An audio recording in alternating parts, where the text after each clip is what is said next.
জন্মের পর থেকেই জীবনের সঙ্গে লড়ছে ছোট্ট মুসলিমা। মাত্র ৪ বছর বয়স, কিন্তু তার মাথায় যেন পৃথিবীর সব ভার জমে আছে। হাসতে পারে, চোখ মেলে তাকায়, কিন্তু হেঁটে চলতে পারে না, কারণ সে জন্মেছে এক জটিল রোগ নিয়ে।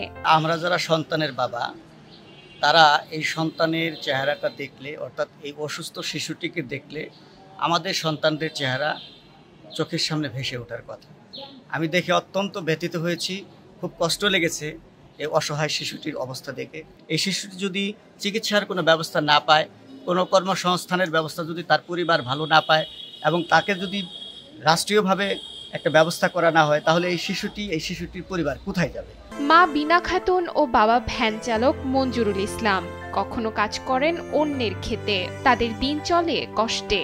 সারাদিন রোদে ধুলায় ভ্যান চালিয়ে যা আয় করেন তা দিয়েই চলে সংসার। মেয়ের চিকিৎসার কথা ভাবলেই বুকটা হাহাকার করে ওঠে। আমার এদিনে 3টে বাচ্চা, আমার ছোট বাচ্চারা এই অবস্থা। আমি কত চিকিৎসা করছি, কিন্তু এখন আমি আর্থিক সমর্থন নাই, আমি আর চিকিৎসা করতে পারতেছি না।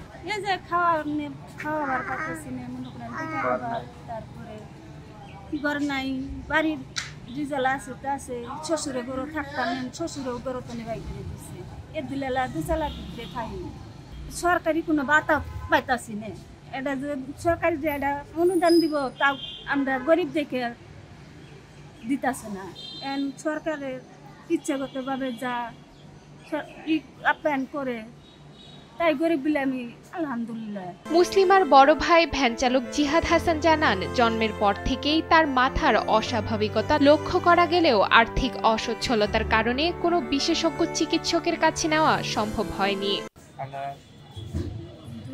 2 ভাই বোন, 1 ভাই 2 বোন, খুব অসহায়। আমি সব ভ্যান চালায় খাই। একটা বোন আছে, মাথা বড়, অনেক চিকিৎসা করা লাগবো, টাকা লাগবো অনেক। তার কারণে আমরা চিকিৎসা করতে পারতেছি না, টাকার অভাবে অনেক টাকা খরচ হয়ে গেছে। পারিবারিক সমস্যার কারণে আর পারতাছি না, এগোতে পারতাছি না টাকার বিষয়ে। চিকিৎসকরা বলছেন, মুসলিমার রোগের নাম হাইড্রোসেফালাস। মস্তিষ্কে অতিরিক্ত তরল জমে মাথা অস্বাভাবিকভাবে বড় হয়ে যায়। চিকিৎসা সম্ভব, কিন্তু ব্যয়বহুল ও দীর্ঘমেয়াদী। আমাদের অত্র উপজেলা স্বাস্থ্য কমপ্লেক্সে একটি 4 বছরই মেয়ে বাবু এসেছিলেন। তাহার জন্মগত একটি ত্রুটি রয়েছে, যেটাকে ডাক্তারি বিদ্যায় বলে কনজেনিটাল হাইড্রোকেফালাস। সেটার চিকিৎসাজনিত ব্যাপারটা অনেক ব্যয়বহুল এবং জটিল। এই চিকিৎসা করালে এটা সুস্থ হতে পারে, আশাবাদ ব্যক্ত করা যাচ্ছে। এক্ষেত্রে সমাজের উচ্চ মহল এবং প্রশাসনের আর্থিক সহায়তার বিষয়টি সহযোগিতা করার জন্য আহ্বান জানাচ্ছি।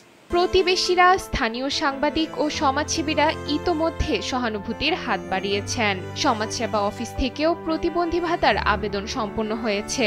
এখন প্রয়োজন কেবল মানবিক উদ্যোগ, কিছু দান, কিছু ভালোবাসা।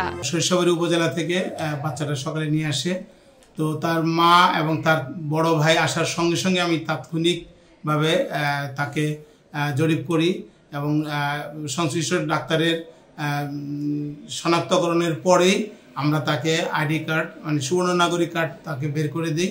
বের করে দেওয়ার পর এখন উনি অনলাইনের জন্য, প্রতিবন্ধী ভাতা পাওয়ার জন্য অনলাইনের জন্য আবেদন করেছেন। তো আমরা আসলে বাচ্চাটার ভবিষ্যৎ উজ্জ্বল কামনা করি। আমি ব্যক্তিগতভাবে আমার খুব আসলে বাচ্চাটাকে দেখে সত্যিকার অর্থে খারাপ লেগেছে। তো আমি আমার সরকারের পক্ষ থেকে আমি চেষ্টা করেছি তাকে সর্বোচ্চ সেবাটা দেওয়ার জন্য, এবং আমি আশা করি যে সমাজে যারা বিত্তবান আছেন তারা বাচ্চাটার দিকে এগিয়ে আসুন, বাচ্চাটাকে ভালোভাবে বাঁচার একটা সুযোগ করে দিন। জামালপুরের সরিষাবাড়ি উপজেলার ভাটারা ইউনিয়নের ফুলবাড়িয়া গ্রামের 4 বছরের মুসলিমা হয়তো জানে না, তার জীবন এখন অনেক মানুষের বিবেকের পরীক্ষা। সে বাঁচতে চায়, হাসতে চায়, ঠিক অন্য সব শিশুর মতোই। জামালপুর থেকে মোহাম্মদ সোহানুর রহমানের পাঠানো তথ্যচিত্রে ডেস্ক রিপোর্ট, নুসরাত তালবিয়া।